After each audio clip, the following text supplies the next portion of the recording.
निकृष्ट सुख माना गया है, क्योंकि उसका परिणाम सुख नहीं हुआ, उसका परिणाम दुख हो गया। तो सुख वही अच्छा है जो परिणाम में भी सुख में ही बदले, दुख में न बदले, तृप्ति करे, पुष्टि करे। सुख जागृत होना चाहिए, चिन्मय होना चाहिए। बेहोशी में ले जाने वाला सुख अच्छा सुख नहीं माना जाता। तो सुख में स्वाधीनता हो, सुख में जागृति हो, सुख में परिणाम में भी सुख होवे, सुख दुख में न बदले, सुख में तन्मयता हो, माने ऑब्जर्व करने की क्षमता हो। और एक क्वालिटी मानी जाती है, पैरामीटर माना जाता है कि सुख कितने देर के लिए है। तो अगर मैं बनाऊं उत्तम सुख की पहचान क्या है, तो इस रूप में लेना चाहिए। पहली शर्त तो यही है, पहला पैरामीटर है कि वो स्वाधीन हो। दूसरा, सुख सुख परिणामी हो, दुख परिणामी न होवे। तीसरी, उसमें तन्मय करने की सामर्थ्य हो। और चौथा, वो स्थायी हो, नित्य हो, ज़्यादा देर के लिए हो। कम से कम इतना तो होना ही चाहिए। ये चार ही मैं अभी बोल रहा हूँ। तो देखें, जो सुख हमको तन्मय नहीं बनाता, ऑब्जर्व नहीं करता, मेरे मन को पूरी तरह से डुबा नहीं देता, उस सुख में शिथिलता होती है। आप जब कोई पिक्चर देखते हो और वो पिक्चर ऑब्जर्विंग हो, पूरी तरह से आपके मन को पकड़ ले, इन्वॉल्व करे, तभी आप मानते हो कि ये पिक्चर अच्छी थी, मन लग गया मेरा। कोई कविता, कोई उपन्यास, कोई सत्संग, और जहाँ मन उखड़ता हो, इधर उधर जाता हो, इसका मतलब है कि वहाँ जैसा सुख मिलना चाहिए वैसा अभी नहीं मिल रहा है। क्षणिक सुख होवे और बाद में दुख में बदल जाए, वो बनता नहीं है। तो जो अंतः सुख है ना, वो इतना स्वाधीन है, जिसको कदाचित वेदांत का संस्कार हो तो वो समझेगा इसको। अंतः सुख इतना स्वाधीन है कि उस सुख को, उस सुख में भोगने की क्रिया भी नहीं है। माने कम से कम दुनिया के सुख में इतनी बात तो देखनी पड़ती है कि उसको भोगना पड़ता है। भोगने के लिए इंद्रियां चाहिए, भोगने के लिए मन चाहिए। लेकिन जिसको आत्म सुख कहते हैं, आत्मानंद बोलते हैं, वो ऐसा एक सुख है जिसमें भोगने की क्रिया के बिना ही तृप्ति है, आनंद है, संतुष्टि है। यत्र चैवात्मनात्मानं पश्यन् आत्मनि तुष्यति। गीता जी में बोलते हैं भगवान, यहाँ और किसी का नाम ही नहीं लिया। आत्मनि, आत्मना, आत्मानं पश्यन्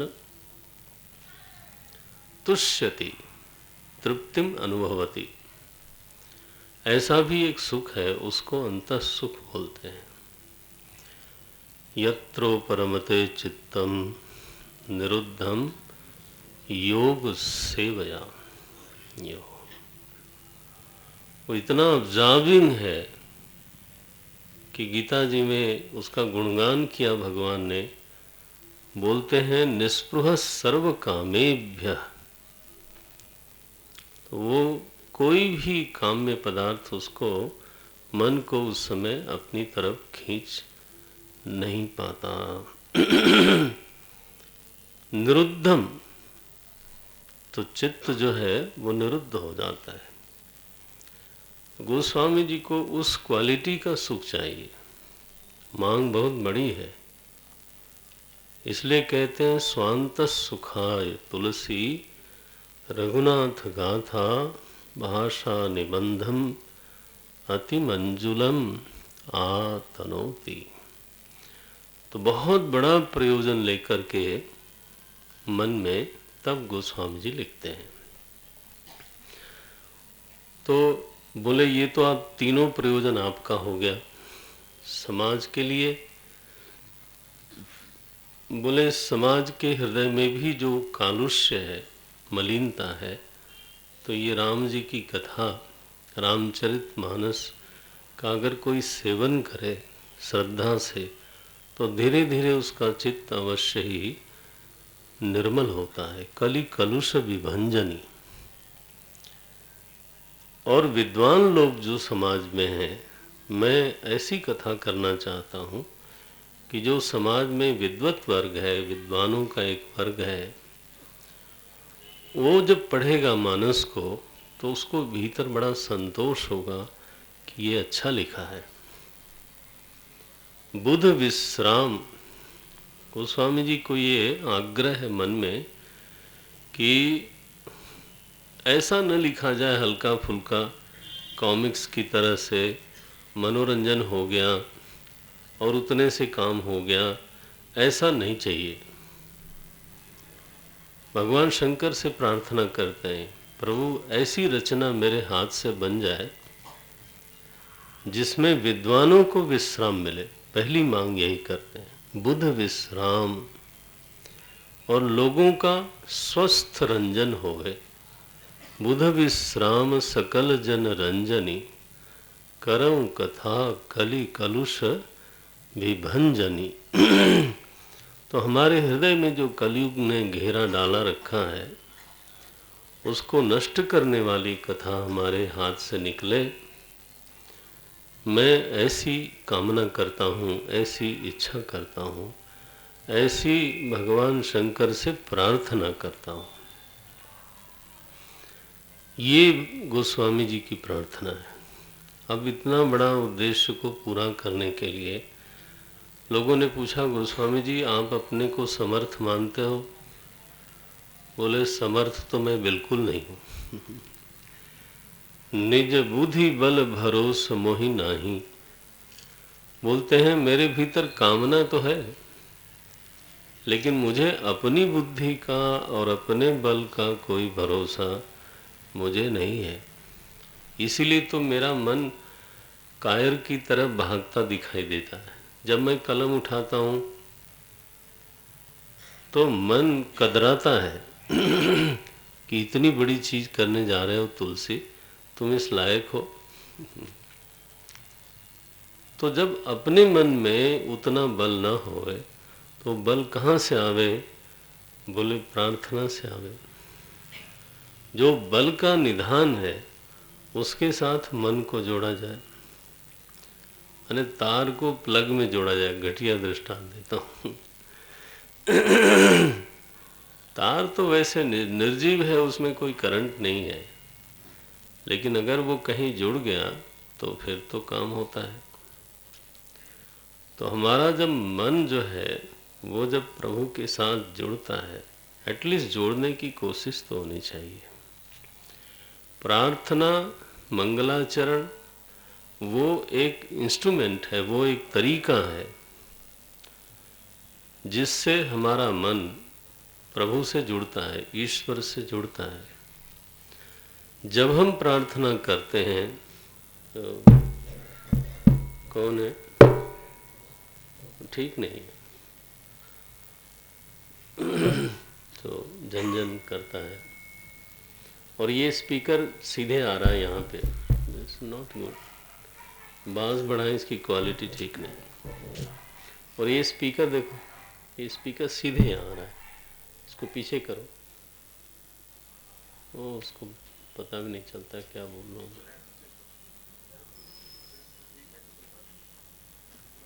तो इको हो रहा है ना फिर। बस बस बस, आवाज़ तेज़ करें आप और बास बढ़ाएं अगर आपको समझ में आता हो तो।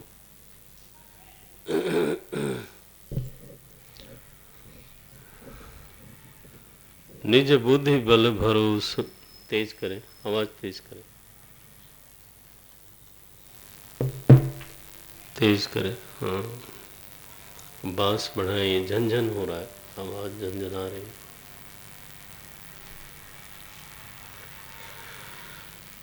नारायण। तो वो प्रार्थना जो है वो एक ऐसी सामर्थ्य है, एक ऐसा साधन है जो हमारे मन को तो ईश्वर से जोड़ती है। इसलिए गोस्वामी जी शुरू के प्रकरण में प्रार्थना ही प्रार्थना करते हैं। सबसे पहले सनातन धर्म के अनुसार संस्कृत में जो प्रार्थना करी उन्होंने, सबसे पहले गणेश जी की और सरस्वती जी की वंदना की है। मैं पढ़ देता हूँ अति संक्षेप में, अनुवाद मात्रम अत्र करोमि। वर्णानामर्थसंघानां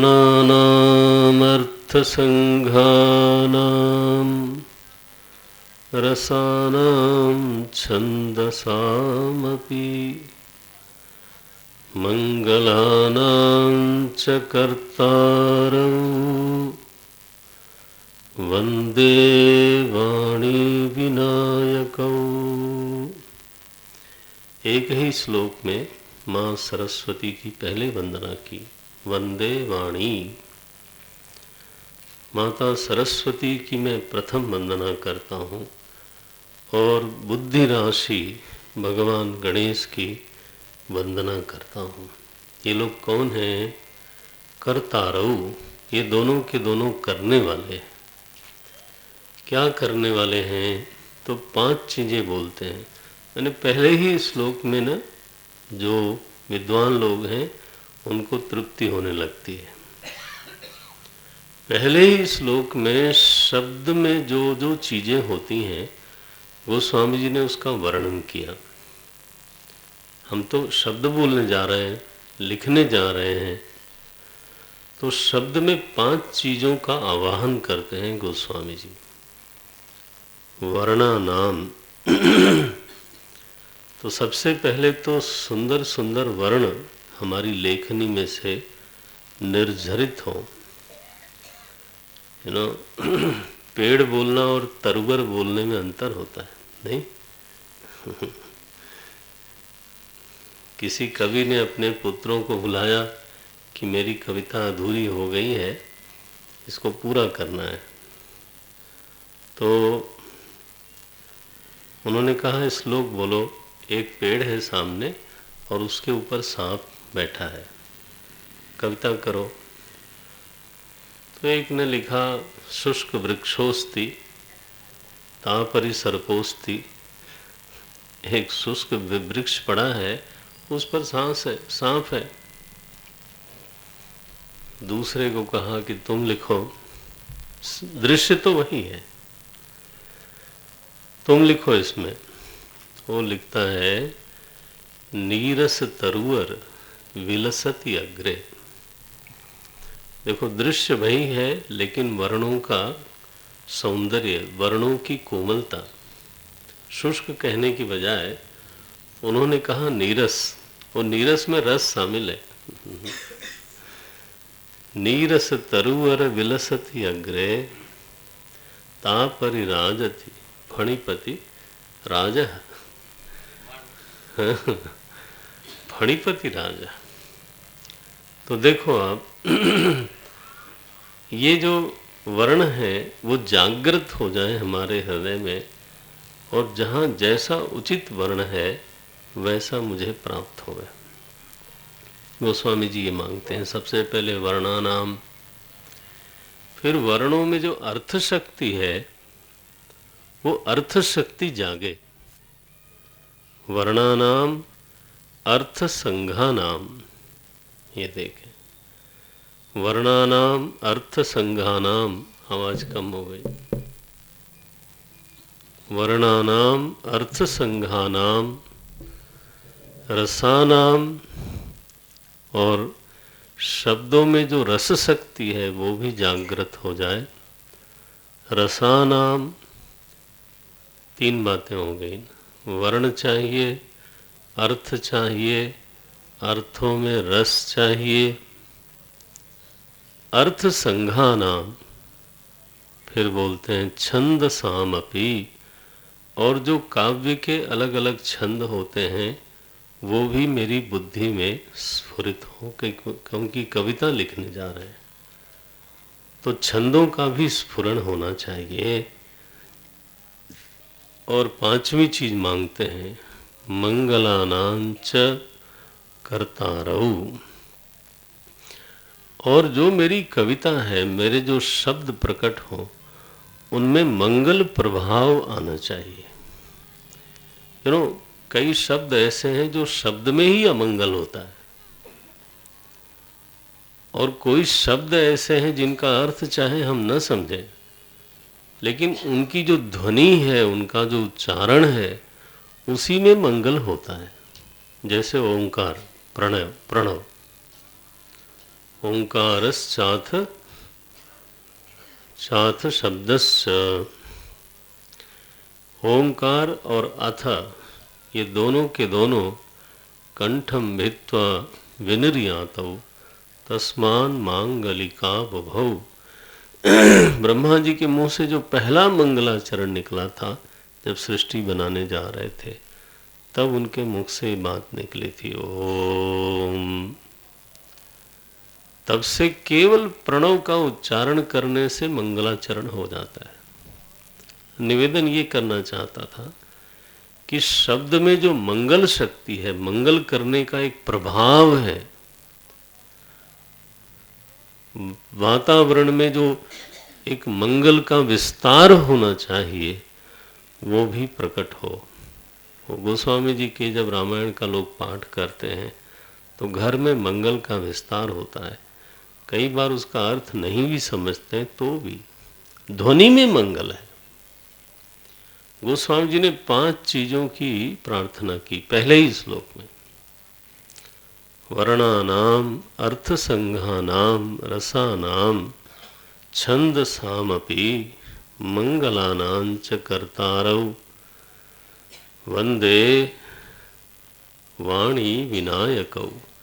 वाणी विनायकौ कर्तारौ। माता सरस्वती ही इन 5 को बनाने वाली हैं। तो मेरी वाणी में ये मंगल का निवास हो, छंदों का निवास हो, मेरी वाणी में रस का निवास हो, मेरी वाणी में सुप्त अर्थ जागृत हो जाएं, और मेरी वाणी से जो सही वर्ण है, कोमल वर्ण है, वो प्रकट हो गए।